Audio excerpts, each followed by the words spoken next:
भी होता है। इन दोनों सेक्शंस ने वहां पर एप्लीकेबल होना है जहां पे या तो सिमिलर सूट्स हैं दो, एक डिसाइड अगर हो चुका है तो वहां पे सेक्शन 11 एप्लीकेबल होगा। लेकिन अगर दो suit similar parties similar subject matter के हवाले से सिमिलर कॉम्पिटेंट कोर्ट के सामने मौजूद हैं तो वहां पे सेक्शन 10 एप्लीकेबल होगा। यानी कि अगर हमारे पास ए और बी कोर्ट में एक ही पार्टीज एक ही सब्जेक्ट मैटर के हवाले से सूट चल रहा है और पार्टीज जो इसमें प्लेंटिफ डिफेंडेंट है वही इसमें प्लेंटिफ डिफेंडेंट है, तो फिर इसके अंदर जो होगा ना, जो सूट अगर एक चल रहा है और उसके बाद एक नया दायर किया गया है तो सेक्शन 10 के तहत ये जो नया दायर करने वाला सूट है ना, इसको स्टे कर दिया जाएगा। ठीक है, रिटर्न या रिजेक्ट नहीं होगा, वो सिर्फ और सिर्फ स्टे होगा। यानी कि पहले ए का फैसला आ लेने दे, जब ए का फैसला आ जाएगा एक ही अदालत में से, फिर ये देखेंगे कि आया कि अब ये बी अदालत में जो सबसीक्वेंट सूट आया है, या फिर अगर ये बी में नहीं आता सेम ए ही अदालत में सूट आ जाता है, क्या ये एप्लीकेबल होगा सेक्शन 10 या नहीं। अच्छा, इसको ना आप लोग मतलब शॉर्टकट तरीके से समझने के लिए आप लोग ना एक लाइन लिख लें, वो आपको ज्यादा इजी रहेगी। इसके लिए एक टेस्ट है सेक्शन 10 की एप्लीकेबिलिटी के लिए, ये आप लोग लिख लें, whether the final decision in the previous suit will operate as res judicata in the subsequent suit. ये सिर्फ एक क्वेश्चन होता है और उसकी बेसिस पे डिसाइड किया जाता है कि क्या ए अदालत में पहले से जहां पे पेंडिंग सूट मौजूद है उसकी वर्च्यू की वजह से बी अदालत में जो सबसीक्वेंट सूट आया है या लेटर इन टाइम ए अदालत में ही सूट आया है, तो क्या उसको स्टे किया जाएगा सेक्शन 10 के तहत या नहीं किया जाएगा। और ये मैं चैट में भी लिख देती हूँ और आप लोग वैसे भी नोट कर लें। अगर तो ये जो सबसीक्वेंट सूट हमारे पास आया है उसके ऊपर ये वाला टेस्ट, यानी कि इस मतलब के क्वेश्चन का आंसर अफर्मेटिव है, यस में है, तो फिर उस सूट को स्टे कर दिया जाएगा जो सबसीक्वेंटली आ रहा है। लेकिन अगर ये नो में आंसर आ रहा है, नेगेटिव में आंसर आ रहा है, तो फिर उसको सबसीक्वेंट सूट को स्टे नहीं किया जाएगा, बल्कि सबसीक्वेंट सूट को वैसे ही चलता रहने दिया जाएगा। ठीक है, अब हम लोग ना इसकी रीडिंग कर लेते हैं। No court shall proceed with the trial. अच्छा, एक और चीज, जो सबसीक्वेंट सूट के अंदर चलेगा ना, वो ट्रायल की यहाँ पे बात हो रही है। यहाँ पे सबसीक्वेंट इंस्टीट्यूशन ऑफ सूट वगैरह की बात नहीं हो रही कि उसको बिल्कुल सिरे से निग्लेक्ट कर दिया जाएगा, नहीं, ट्रायल की बात हो रही है। और ट्रायल का हमें पता है ये कब शुरू होता है, जब इसके फ्रेमिंग ऑफ इश्यूज हो जाते हैं तब। ठीक है, तो उससे पहले जो प्लेंटिफ की प्लेंट आई है, जो रिटर्न स्टेटमेंट आई है, या जो आर्गुमेंट्स वगैरह हुए हैं और उसके बाद फ्रेमिंग ऑफ इशू हुई है, ये सारा काम हो सकता है सबसीक्वेंट सूट में। ठीक है, no court shall proceed with trial of any suit in which the matter in issue is. अच्छा, मैटर इन इशू का क्या मतलब है, जो इश्यूज फ्रेम होंगे यानी कि जिसके ऊपर डिस्प्यूटेड फैक्ट्स आ रहे हैं उसके बारे में ये बात हो रही है। Is directly and substantially in issue is in previously instituted suit between the same parties। यानी कि जो पहले से सूट मौजूद है उसमें और जो नया आने वाला सूट अभी आया है सूट, ठीक है, उसमें सेम इश्यूज हैं और वो डायरेक्टली और सब्सटेंशियली दोनों सूट्स के अंदर, यानी कि सूट ए के अंदर भी और सूट बी के अंदर भी दोनों चल रहे हैं। ठीक है, और ये अभी एक बात हो गई बिटवीन द सेम पार्टीज, यानी कि इधर भी प्लेंटिफ और डिफेंडेंट वही है और इधर भी वही प्लेंटिफ और डिफेंडेंट है, or between the parties under whom they or any of them claims litigation under the same title. यानी कि या तो पार्टीज देमसेल्फ या उनके मातहत कोई और शख्स उन्हीं सूट्स में कोई ना कोई अपना राइट वगैरह मांग रहा है। वेयर अच्छा, इसके अंदर क्या मिसाल हो सकती है कि अंडर होम इसकी आप एग्जीक्यूटर्स हो सकते हैं या फिर लीगल एयर्स हो सकते हैं, और वाइडर टर्म में अगर हम एक ही वर्ड को सब लिखना चाहें यहाँ पे तो लीगल रिप्रेजेंटेटिव्स हो सकते हैं, जो हम लोगों ने सेक्शन 2 सब सेक्शन 11 में पढ़े थे ना, वो वाले सारे लोग इसमें आ सकते हैं। आगे है where such suit is pending in the same or any other court in Pakistan. यानी कि वो कोर्ट जो हम लोगों ने पहले बात की थी पिछली एग्जाम्पल में कि कोर्ट ए में भी या कोर्ट बी में भी, या फिर कोर्ट ए में, इन दोनों कोर्ट्स की बात हो रही है, ठीक है, कि दोनों सूट्स जो हैं वो ए कोर्ट में भी हो सकते हैं, या फिर एक सूट जो है वो कोर्ट ए में और दूसरा कोर्ट दूसरी कोर्ट में भी दूसरा सूट दूसरी कोर्ट में भी हो सकता है, लेकिन वो होने पाकिस्तान के अंदर ही चाहिए। और having jurisdiction to grant the relief claimed, यानी कि जिस कोर्ट से ये रिलीफ मांग रहे हैं ना, उसकी ये कॉम्पिटेंट जुरिस्डिक्शन में होनी चाहिए,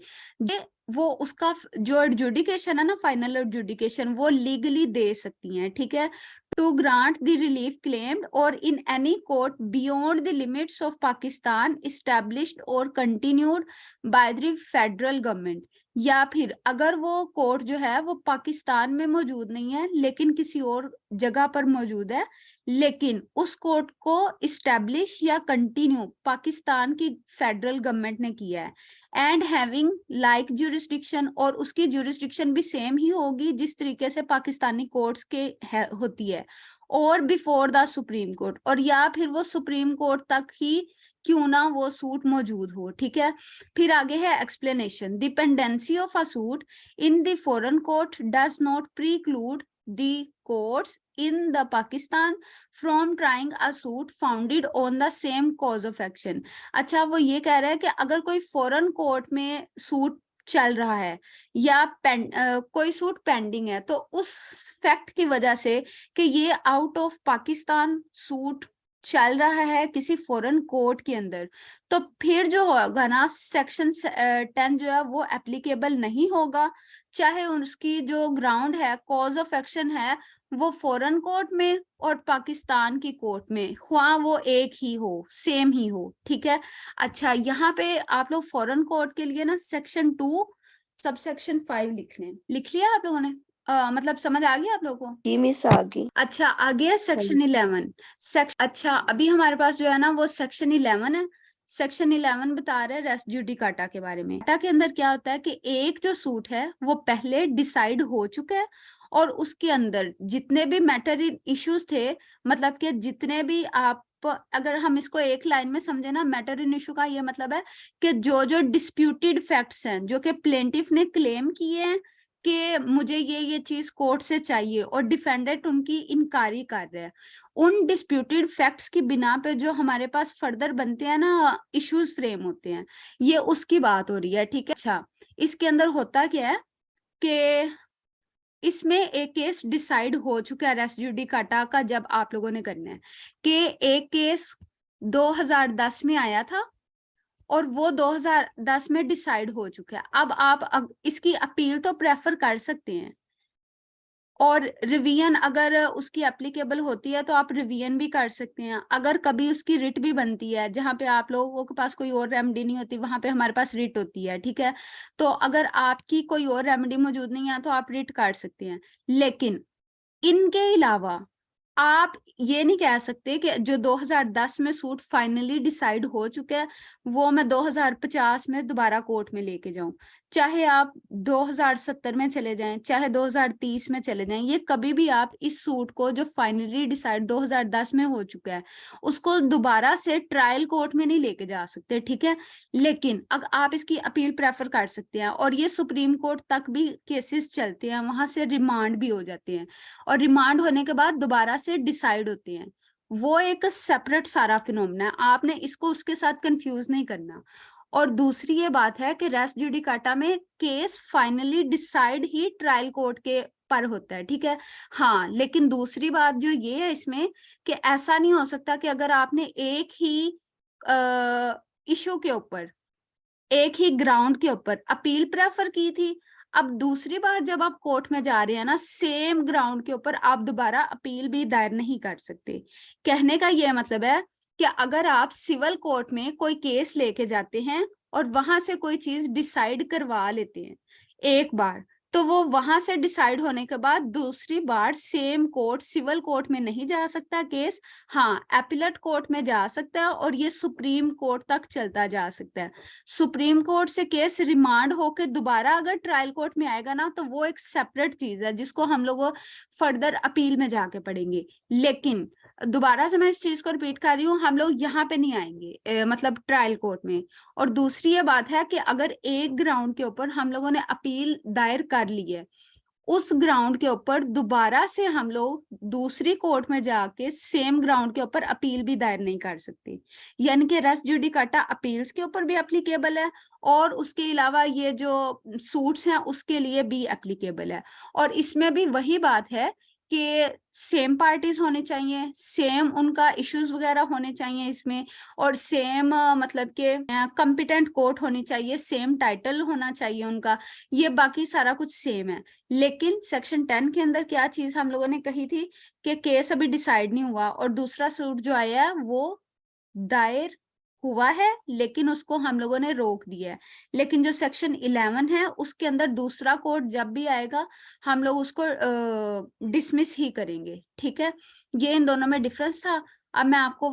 ये रीडिंग कर देती हूँ। अच्छा, इसमें एक और चीज है, एक होता है रेस जुडिकाटा और दूसरी चीज होती है कंस्ट्रक्टिव रेस जुडिकाटा। इन दोनों का भी डिफरेंस समझ लें पहले। रेस जुडिकाटा वो चीज है जो डायरेक्टली एक प्लेंटिफ ने अपनी प्लेंट में और एक डिफेंडेंट ने अपनी रिटर्न स्टेटमेंट में कर दी है, रिटर्न लिख दी है, ठीक है, जो चीज उन्होंने एक्सप्रेसली लिख दी है। अगर ये चीज एडजुडिकेट हो गई है ना, तो ये होगी रेस जुडिकाटा नेक्स्ट सूट के लिए, ठीक है। लेकिन अगर उस टाइम मसलन ये 2010 में अगर ये सूट दायर हो रहा है और उस टाइम प्लेंटिफ के पास वो ग्राउंड मौजूद था जिसकी बिना पे वो डिफेंडेंट को कोर्ट में ला सकता है, या डिफेंडेंट के पास वो ग्राउंड मौजूद था जो कि प्लेंटिफ के इस दायर करदा प्लेंट के रिस्पॉन्स में वो उस टाइम ट्रायल कोर्ट में आके दे सकता है जवाब, तो फिर यहाँ पे कंस्ट्रक्टिव रेस जुडिकाटा लगेगी, ठीक है। और ये एक बहुत सेलिब्रेटेड डॉक्ट्राइन है जो कि most of the time courts में केसेस के खारिज डिसमिस होने का जरिया बनती है, कंस्ट्रक्टिव रेस जुडिकाटा। के अलावा एक और चीज जो है वो ये चीज है, तो फिर एक्स पार्टे डिक्रीज जो होती हैं हमारे पास, उनका क्या बनेगा? क्योंकि जो एक्स पार्टे डिक्रीज होती हैं उसमें तो डिफेंडेंट आता ही नहीं है। तो अब अगर एक डिफेंडेंट आया ही नहीं है कोर्ट में, तो क्या जो प्लेंटिफ के हक में ये एक्स पार्टे डिक्री पास हुई है उसका स्टेटस क्या होगा? अब क्या डिफेंडेंट जो है वो दोबारा से सेम चीजों की बिना के ऊपर केस कर सकता है या नहीं कर सकता? तो उसका जवाब है नहीं कर सकता। डिफेंडेंट सूट दायर नहीं करेगा, डिफेंडेंट दोबारा सेम कोर्ट में आएगा जहां से प्लेंटिफ के हक में वो वाली डिक्री हुई है पास, एक्स पार्टे डिक्री, और वहां पे आके ऑर्डर 9 रूल 13 की एप्लीकेशन देगा। अगर उसने इस एक्स पार्टी डिग्री को सेट असाइड करवाना है कि उसको समन नोटिस वगैरह सर्व नहीं हुए, या फिर अगर उसके साथ फ्रॉड खेल के या मिसरिप्रेजेंटेशन करके या फिर want of jurisdiction of court की वजह से ये एक्स पार्टी डिग्री ली गई है, तो फिर ये जो कल हम लोगों ने पढ़ा था ना 12(2), उसकी एप्लीकेशन सेम कोर्ट में जाएगी, ठीक है। और जब ये सेम कोर्ट में जाएगी तो कोर्ट जो है फिर उसको सुनेगी, और फिर जो होगा प्लेंटिफ उसको इस जो एप्लीकेशन आई है, चाहे वो 9/13 की एप्लीकेशन आई है कि समन नोटिस वगैरह मुझे सर्व नहीं हुए और इस तरीके से है, या फिर फ्रॉड मिसरिप्रेजेंटेशन या वांट ऑफ ज्यूरिसडिक्शन की वजह से ये डिक्री प्लेंटिफ ने अपने हक में ली है और उसकी वजह से हम लोगों ने 12(2) दायर की है, तो इसका जवाब प्लेंटिफ देगा। और अगर कोर्ट को ये लगे कि इसके ऊपर कोई ना इशू फ्रेम होना चाहिए, तो कोर्ट उसके ऊपर इश्यूज फ्रेम कर सकती है, और फ्रेम करने के बाद जो भी उसका हासिल होगा यानी कि डिटर्मिनेशन फाइनल कंक्लूजन आएगा, फिर उसकी बेसिस पे देखा जाएगा कि आया कि इस एक्स पार्टे डिग्री को खारिज करना चाहिए या नहीं करना चाहिए। अगर ये वाली एक्स पार्टे डिग्री खारिज हो जाती है ना, तो केस बिल्कुल वहां से शुरू होगा दोबारा कि प्लेंटिफ ने अभी प्लेंट आई है, फिर डिफेंडेंट को कहा जाएगा कि आप अपना रिटर्न स्टेटमेंट लाएं कोर्ट पे। और ये कब होगा? जब 12(2) की प्रोसीडिंग या ऑर्डर 9 रूल 13 की प्रोसीडिंग कंक्लूड होके डिक्री आएगी, उसके बाद इसकी डिक्री जो है कोर्ट में उसके बारे में फिर उसकी फर्दरेंस में ये किया जाएगा ऑर्डर पास, और फिर उसके बाद वो केस वहीं से चलेगा जहां पे वो फर्स्ट हैंड में मतलब ओरिजिनल सूट मौजूद था। यहाँ तक आप लोग को समझ आ गई है 3 बातों की, res judicata, constructive res judicata और effect of ex parte judgment और डिक्री। जी मिस आ गई है। हम लोग ना इसकी रीडिंग कर लेते हैं क्योंकि 2-3 और बातें हैं इसमें, वो ताकि आप लोग को ना क्लियर हो जाए। अच्छा, res judicata, no court shall try a suit or issue in which the matter directly and substantially in issue, यानी कि कोई भी कोर्ट जो है वो किसी भी सूट को ट्राई नहीं करेगी या फिर किसी भी इशू को ट्राई नहीं करेगी जिसमें डायरेक्टली या सब्सटेंशियली कोई भी इशू। अच्छा, ये दो सेपरेट चीज हैं, एक है सूट और जी एक्सा आपका हैंड रेज हुआ है। मिस ये जो हम लोग इसको, अगर इसमें कोई और नई चीज हुई ना तो वो हम ऐड कर लेंगे इसमें। No court shall try a suit or issue, इसमें ना इन दोनों चीजों की बात की गई है कि एक पूरे का पूरा सूट और दूसरा है इशू। इशू से क्या मुराद है, जो हम लोग फ्रेम करवाते हैं ऑर्डर 14 वगैरह के तहत ना, कि मतलब कोर्ट डिस्प्यूटेड फैक्ट्स जो कि plaintiff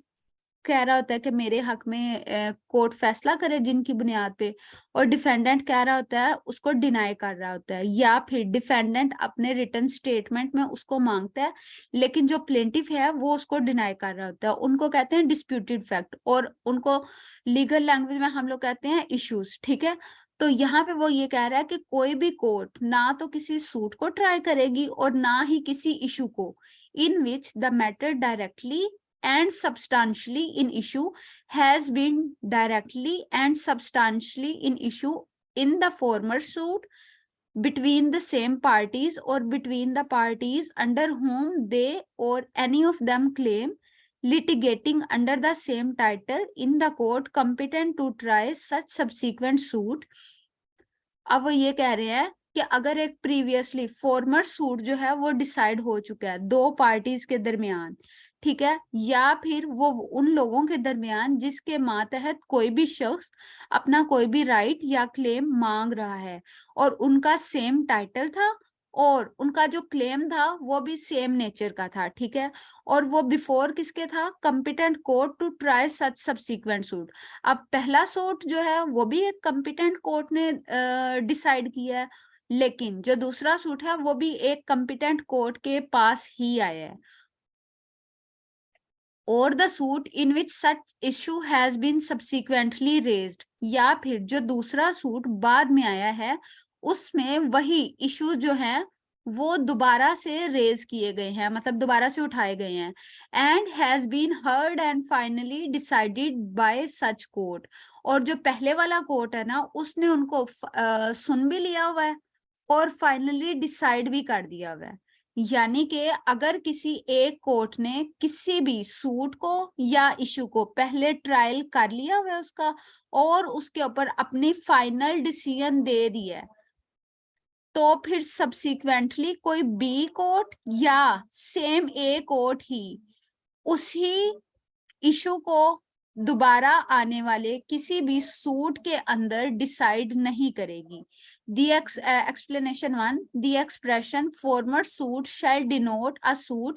which has been decided prior to the suit in question whether or not it was instituted prior thereto। अब वो ये बात कर रहा है कि जो सूट पहले डिसाइड हुआ है ना, हम लोग फॉर्मर सूट उसको कह रहे हैं, ना कि जो सूट पहले दायर हुआ है, और ये एक बहुत बड़ी बात है। अच्छा, यहाँ पे अजान हो रही है, जरा 2 मिनट ब्रेक कर। The expression former suit shall denote a suit which has decided prior to the suit in question whether or not it was instituted prior thereto। इसमें वो former suit का ये मतलब ले रहे हैं कि जो चीज पहले डिसाइड हुई है उसको वो फॉर्मर सूट समझेंगे, लेकिन अगर हम लोग रेस्ट सब जुडिस की बात करें ना, तो यानी कि स्टे ऑफ सूट सेक्शन 10 की बात करें, उसमें ऐसी कोई कंडीशन नहीं है। उसमें सिर्फ वही देखा जाएगा कि आया के जो पहले से पेंडिंग सूट है वो सूट जो है क्या रेस्ट जुडिकाटा के तौर पर दूसरे सब्सिक्वेंट सूट में एप्लीकेबल होगा या नहीं होगा। उसकी सिर्फ इतनी सी कंडीशन है, जो कि एक कंडीशन नहीं है बल्कि एक टेस्ट है किसी भी सूट सब्सिक्वेंट सूट को रोकने के लिए, स्टे करने के लिए। लेकिन यहाँ पे उन्होंने ये बता दिया कि इसमें हम लोगों ने कहा तो है कि प्रीवियसली डिसाइडेड फॉर्मर सूट, तो वो जो फॉर्मर सूट होगा वो जो भी सूट पहले डिसाइड हुआ है ये उसकी बेसिस पे कह रहा है। Explanation 2. For the purposes of this section, the competence of court shall be determined irrespective of any provisions as to right of appeal from the decision of such court. अब वो ये कह रहा है कि अगर हम लोग इस सेक्शन की हद तक देखें ना, तो इसमें जो competence of court है वो कोई right of appeal को के बारे में जितने भी प्रोविजंस हैं उनको मद्देनजर रख के नहीं देखा जाएगा। इसका मतलब अगर हम लोग इसको सिंपलेस्ट लैंग्वेज में करें ना, तो अगर कोई सूट ए जो है वो 2010 में दायर हुआ था, जो कि डिस्ट्रिक्ट कोर्ट में उसकी अपील हुई, फिर हाई कोर्ट में सूट गया, अब ये सूट चला गया सुप्रीम कोर्ट में। अब अगर ये सुप्रीम कोर्ट से डिसाइड हो गया फाइनली, तो फिर ये चीज प्रिवेल करेगी ओवर जो सब्सिक्वेंटली बी के ऊपर आ रहा है, यानी कि सब्सिक्वेंटली बी अदालत में सूट आ रहा है उसके ऊपर। इसमें हम लोगों ने ये नहीं देखना कि कॉम्पिटेंस सिर्फ यही है कि उसका right to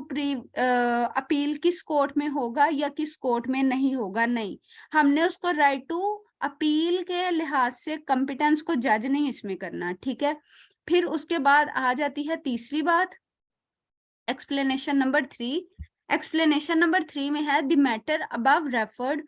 to must in the former suit have been alleged by one party and either denied or admitted expressly or impliedly by the other। अच्छा, यहाँ पे आप लोग ना नोट करें कि यहाँ पे उन्होंने ये नहीं कहा कि अच्छा इसमें कहा गया, पहले मैं ये बता दूं कि उन्होंने कहा जो फॉर्मर सूट होगा उसमें एक पार्टी ने किसी भी फैक्ट को अलेज किया होगा कि मेरा ये राइट बनता है, जबकि दूसरी पार्टी ने या तो उसको एडमिट किया है या फिर डिनाई किया है। अब वो जो उनका एडमिशन या डिनाइल है ना, वो चाहे एक्सप्रेस हो या इम्प्लाइड हो, इससे फर्क नहीं पड़ता। बस ये होना चाहिए कि एक पार्टी जो है इस चीज को एडमिट कर अलेज कर रही है कि मेरी ये राइट बनता है, दूसरी पार्टी उसको डिनाई कर रही है। इसमें उन्होंने स्पेसिफाई ये नहीं किया कि प्लेंटिफ अलेज करेगा और डिफेंडेंट डिनाई करेगा, नहीं, उन्होंने यहाँ पे पार्टी का वर्ड लिख दिया है। कहने का मतलब ये है कि प्लेंटिफ अपनी प्लेंट में भी वो चीज अलेज कर सकता है, यानी कि वो कह सकता है कि मेरा इस चीज के बारे में राइट है, और डिफेंडेंट अपने रिटन स्टेटमेंट में ही कह सकता है कि मेरी ये चीज है और इसके बारे में मेरा ये राइट है, ठीक है। आगे है explanation 4। Any matter which might and ought to have been made, इसके ऊपर ना आप लोग कंस्ट्रक्टिव रेस जुडिकाटा लिख लें एक्सप्लेनेशन 4 के ऊपर। any matter which might and ought to have been made या ground of defense or attack in such former suit shall be deemed to have been a matter directly and substantially in issue in such suit। वो कह रहा है कि अगर कोई जो farmer suit था उसके अंदर किसी भी प्लेंटिफ को कोई राइट टू अटैक मौजूद था या किसी डिफेंडेंट को कोई राइट टू डिफेंस मौजूद था, ठीक है, और सेम इसी का वाइस वर्सा भी, ठीक है। अगर वो चीजें मौजूद थी लेकिन उन लोगों ने ये स्टांस अपनी रिस्पेक्टिव प्लीडिंग के अंदर नहीं लिया, प्लेंटिफ ने अपनी प्लेंट के अंदर, डिफेंडेंट ने अपनी रिटर्न स्टेटमेंट के अंदर, तो ये बात समझ ली जाएगी कि उन लोगों ने इस चीज को ले लिया है, या फिर उन लोगों ने एक्सप्रेसली वहां पे नहीं लिखा लेकिन इम्प्लाइडली उन्होंने उस चीज को ले लिया है। अब अगर फर्ज करें मैं हूं और मैंने, अच्छा अगर एक मेरी प्रॉपर्टी ये है और उसमें एक किरायादार सी बैठा हुआ है, ठीक है, अब मैंने अपनी इस प्रॉपर्टी के हवाले से ना इस सी से कोई रेंट लेना है, ठीक है। अब जब मैंने इससे रेंट लेना है ना, तो मैंने इससे लेना है 3 सालों का, लेकिन अब मैं इससे मांग कितने सालों का रही हूँ, सिर्फ 1 साल का, 2021 का, लेकिन इसके जो पिछले साल है ना 2020 और 2019, इनका नहीं मांग रही मैं, तो ये मेरा हिस्सा, मतलब ये टाइम का रेंट ना मांगना, ये मेरा कंस्ट्रक्टिव रेस जुडिकाटा कहलाएगा। चाहे अब मैं, मतलब कि इनको मैं नहीं मांग रही, अब मैं दोबारा नया सूट दायर करके ना ये चीज दोबारा नहीं मांग सकती, ठीक है। ये सिंपलेस्ट एग्जांपल है, लेकिन ये मैंने रेंटेड प्रीमिसेस एक्ट से ली है, ठीक है। उसके बाद है explanation 5। any relief claimed in the plaint which is not expressly granted as the decree shall for the purposes of this section be deemed to have been refused। यानी कि अगर किसी भी प्लेंट के अंदर किसी प्लेंटिफ ने कोई रिलीफ मांगा है और उसको एक्सप्रेसली नहीं दिया गया जब कोर्ट ने डिक्री पास की है, तो फिर उसको ऐसा ही समझा जाएगा कि कोर्ट ने उसको रिफ्यूज कर दिया है। उसको ये नहीं समझा जाएगा कि मैं नेक्स्ट अब नया कोई सूट करूं या फिर मैं दोबारा से कोई एप्लीकेशन कोर्ट में दूं और फिर कोर्ट मुझे वो वाला रिलीफ देगा। अब इसकी मिसाल क्या हो सकती है? अगर मैं कोर्ट से मांगू, मुझे कोर्ट से मुझे अपनी प्रॉपर्टी की पोजेशन भी चाहिए, मुझे इसके मेंस प्रॉफिट्स भी चाहिए, मुझे इसके डैमेजेस भी चाहिए अगर उसके ऊपर कोई नुकसान हो गया, और मुझे इस पे कॉस्ट भी चाहिए। अब अगर कोर्ट ने डिक्री देते वक्त मुझे मींस प्रॉफिट भी नहीं दिए, डैमेजेस भी नहीं दिए और कॉस्ट भी नहीं दी, सिर्फ और सिर्फ मेरी प्रॉपर्टी की पोजेशन वापस कर दी है, तो ये समझा जाएगा कि कोर्ट ने इन चीजों को रिफ्यूज कर दिया है। अब चाहे कोर्ट उनके मुताबिक उनके लिए एक्सप्रेसली अपने मतलब ऑर्डर में ना भी लिखे। Explanation 6, where persons litigate bona fide in respect of a public right or of private right claimed in common for themselves and others, all the person interested in such right shall for the purposes of this session be deemed to claim under the person so litigating। इसके अंदर वो ये कह रहा है कि अगर कुछ लोगों ने कोई बोनाफाइडे इंटेंशन के साथ कोई लिटिगेशन की है, और उसके दो ही पर्पसेस हो सकते हैं, या कोई पब्लिक राइट मांग रहे हैं या फिर मांग तो वो कोई प्राइवेट राइट रहे हैं, लेकिन वो अपने से बाकी के लोगों का मतलब मिसाल के तौर पे अगर एक बिरादरी जो है वो अपने